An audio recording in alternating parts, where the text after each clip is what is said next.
Ya is universally despised for his appearance, even his immediate family rejects him. However, his grandfather remains the one person who cares for him, providing life advice to always assist others. One day, while being harassed by hooligans, Cory is saved by Ya, who endures a severe beating. Later, it is revealed that Ya's grandfather has passed away, leaving his property to Ya. Consequently, Ya's parents disown him since he cannot access the inheritance. Left alone, unloved, and bullied, Ya's frustration leads him to punch his bathroom wall, revealing his grandfather's hidden antique room. Within this room, he discovers a door that transports him to a fantastical world filled with magic and a leveling system. Unbeknownst to Ya, his progress in this magical realm affects his real-world self, transforming his physical appearance into that of a confident individual. Upon returning to school, everyone is astonished, and his siblings harbor resentment towards his change. The story progresses as Ya recalls his grandfather's writings on magic as the manifestation of imagination. He puts these principles into practice and successfully opens a portal, allowing him to travel to various destinations he has personally visited. This newfound ability, limited to places he has been, grants Ya the means to return to the fantasy world through the magic gate. This becomes especially useful as he prepares for a school trip, enabling him to check on his friends during his absence. Since they find themselves outside, Ya and Cory decide to continue their exploration of the forest. During their venture, they stumble upon a dark cave, which Ya illuminates using his magic. Inside, they encounter goblins, whom they swiftly defeat with a combined attack. Among the spoils, Ya's attention is drawn to a pile of rare items, which he carefully places into his item box. The guy acknowledges the improvement in their fighting skills, and Knight agrees. The duo exits the cave, and Ya stretches, signaling the end of their exploration for the day. This disappoints Knight, but when Ya explains that he needs to prepare for his upcoming school field trip, Knight understands. Suddenly, something catches the attention of the femur, and he dashes off, with Ya and Knight following. Knight asks Ya to erase their presence, which he swiftly does. They continue forward and come across Luna, who is moderately injured and surrounded by several powerful goblins. Ya's newfound confidence surges, seeing a damsel in distress. He prepares to intervene, summoning his weapon. But Knight holds his cape, reminding him that not all females require rescue. Ya heeds Knight's warning and hangs back, observing as Luna puts up a decent resistance, countering the leader's attacks and even injuring his arm in the process. The battle rages on as Luna uses her strings to block the assaults from 3 lackeys, but it leaves her vulnerable to a powerful kick from the goblin leader, sending her flying into a tree. The horde of goblins rejoices as Luna lies unconscious. Unable to resist, Ya intervenes and swiftly defeats the leader before the monster can finish Luna off. They soon realize they are surrounded by a large number of high-level goblins. The goblins launch an attack, but Ya counters by pulling out a whip, using it to restrain and constrict the majority of them. He is amazed at the overwhelming power of the weapon. Meanwhile, Knight takes care of the remaining goblins. Ya moves Luna away from the danger zone, realizing that since they have cleared most of the monsters in the area, it will be easier for Owen and the others during their next visit. Ya's attention turns back to Luna as he contemplates what to do with her. He decides to bring her to his house so that he can tend to her wounds. Knight growls disapprovingly upon hearing Ya's plan. Luna regains consciousness just as Ya questions the Fenrir.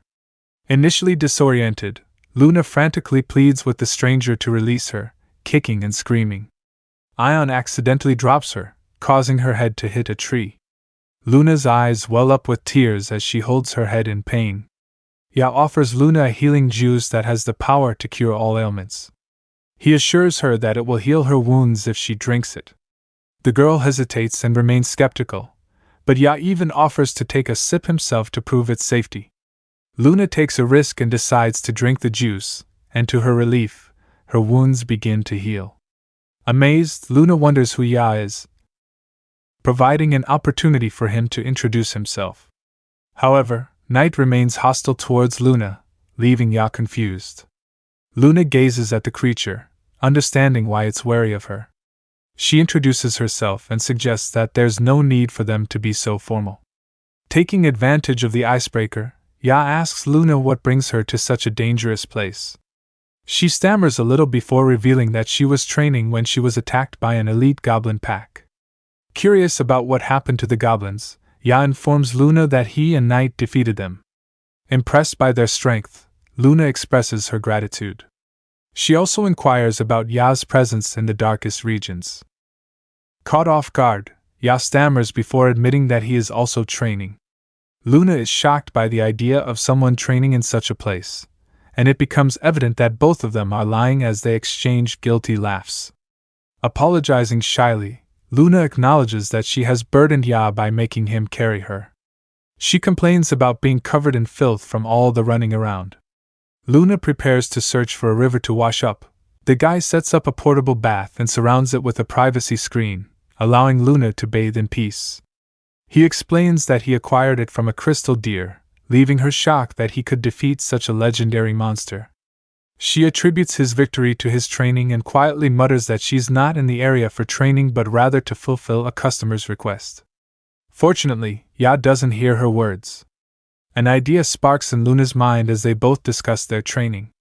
She suggests that Ya accompany her in her training for a while. Feeling guilty about turning her down, Ya agrees to the arrangement, which excites Luna. In the following days, the trio ventures deeper into the forest, engaging in battles with more goblins. Knight swiftly lands the finishing blow while the enemies are incapacitated. Being in the wilderness, they have no choice but to sharpen their skills through sparring and teaching each other new fighting techniques and tactics. Naturally, they grow stronger in the process. This is demonstrated when they easily defeat a horde of high-level goblins by working together. Ya is impressed by Luna's improvement, and she expresses her gratitude to the duo for helping her hone her skills. As the days pass, Ya informs Luna that he won't be able to train with her starting the next day due to his school field trip. She feels a little sad but understands and can't complain because he has already done so much for her. She expresses her gratitude, and in return, Ya thanks her for the valuable lessons he has learned from her. As it's their last day, Ya suggests they stay focused to make the most of their remaining training. The trio successfully achieves their final session goal, and as Ya relaxes in the bath with Knight, he ponders why Luna allowed him to use the bath first. Luna enlightens him, gratitude for the way Ya has accommodated and nurtured her to become stronger. She feels that the entire experience has saved her, which confuses Ya. Luna explains that even though their time together was short, Ya showed her the brighter side of the world, and she will treasure the moments they have spent together. Wardrobe malfunction. Luna becomes embarrassed when it becomes clear to her. Finally, the day of the trip arrives, and the students gather in their respective buses to head for the field trip. In the back of the bus, Ya and his friends play a card game to pass the time. They are all shocked that Ya keeps winning. Feeling bored, Ya decides to retire while he's ahead and get some sleep. It is revealed that he has been winning due to his high luck stats. Ya is awakened by his classmates, and he steps down from the bus, impressed by the quality of the facilities. The teachers inform the students to change their clothes and assemble in the hall, where the trip details will be explained. After settling into their rooms, the students gather as instructed, and their tutor reveals that the purpose of this training is to prepare them for their future as elites. They will have to survive 1 night and 2 days in the wilderness. Regarding food, they will be given only rice, but they are expected to forage and hunt for the rest of their meals. The mountain offers an abundance of mushrooms and edible plants, and the river is teeming with fish for protein. The students wear expressions of dread as they realize they have to fend for themselves. Corey asks how they will differentiate between edible mushrooms and plants and the dangerous ones, considering their limited outdoor experience. The teacher explains that the students need to show the mushrooms and plants to them before cooking, and if any slip through the cracks, they have their school doctor, Dr. Ms. Yamakawa, on site to treat any cases of ingestion. The doctor steps forward with a strange laugh and swirls. The students start to panic a little when they find out that they will be camping in the wilderness instead of sleeping in the fancy facility. They are given tents and other basic supplies as they head out in their teams. While the others carefully inspect their supplies, Akira gets caught up in hyping himself. His teammates forget about him as they devise an action plan. Yi and Ki are assigned to go to the river to fish, while Akira and Kaori will search for edible plants and mushrooms. The fishing team arrives at the crowded river, finding all the good fishing spots taken. However, he uses his abilities to locate a hidden place with plenty of fish in shallow water. He takes his bucket inside and skillfully catches the fish by hand, employing some of the training he learned from Luna. Everyone watches him in awe, realizing that even while doing manual labor, he remains effortlessly impressive. Keat has to intervene and stop Yi from getting carried away and catching too many fish. Meanwhile, in the fantasy world, Luna returns to the camp and confirms that her skills have sharpened as she swiftly removes the heads from some dolls. In her mind, images of Yi flash, and she acknowledges his beauty. It is revealed that Luna has lived as an assassin since childhood and carries the residue of those she has ended. However, he represents a different kind of life for her. Luna wishes she had met him earlier but accepts the reality of being a member of the Dark Guild, known as the Headhunter. Putting on her mask, she prepares to say goodbye to Yi. Meanwhile, in the palace, Princess Lexia excitedly sets off to the darkest regions to meet Yi again. This brings the episode to an end.